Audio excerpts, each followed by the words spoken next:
everyone, Miss Copera here. So a student is stuck with what to do with his skateboard. So what better to do than to show. I have his mood board right here to the right, and maybe I can make that a little bit smaller.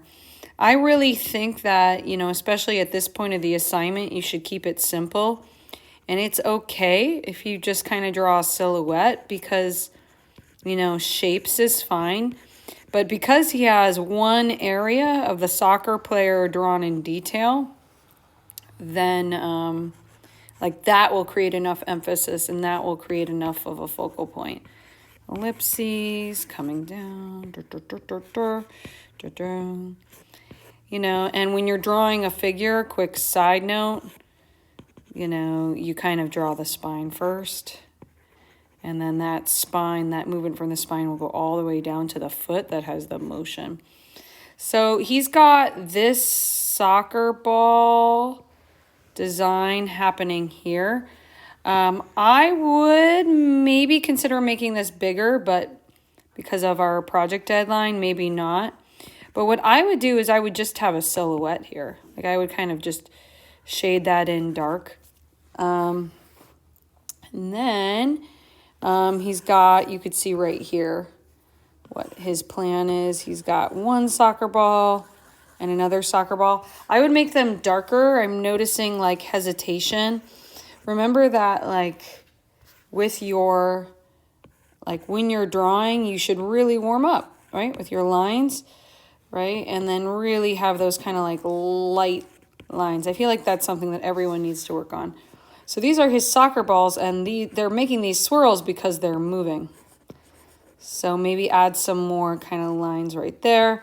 Now they're in the front. Why am I emphasizing this? Because this is the front. This figure is just going to be in the back. I don't know if you want to say something having to do, he has like the logo right here in the background, right? So it's a very complex design. It's fabulous. So maybe have the logo kind of all the way in the back. I don't know what the end of the logo looks like. And that will help to create emphasis. The pattern with the stripes you can kind of have throughout the board, or better yet, oops, I erased too much. I'm going to go back. Better yet, you could kind of draw those stripes so they're kind of converging lines. And this, obviously, you would darken more, but do converging lines kind of like towards the middle.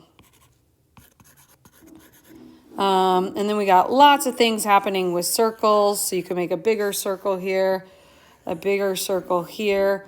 This can be a figure. It is fine. It doesn't need to be like a detailed thing. You know, just like we're looking right there, just like that.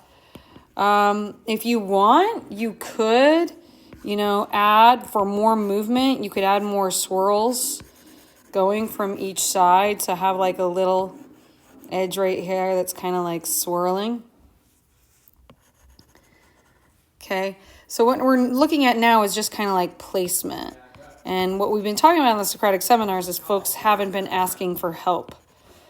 Okay, so this is obviously like a dark value, and you would really want to get that little outline right, but you're just shading that in with marker or blending.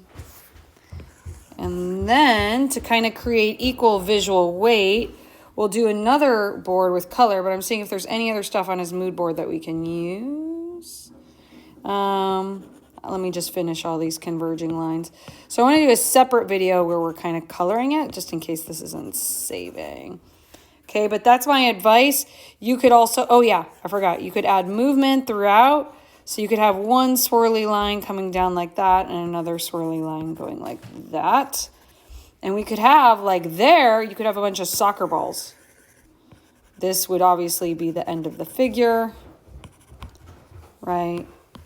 And this is filled in. You're not going like super in detail because we want the focus, the focal point to be right there.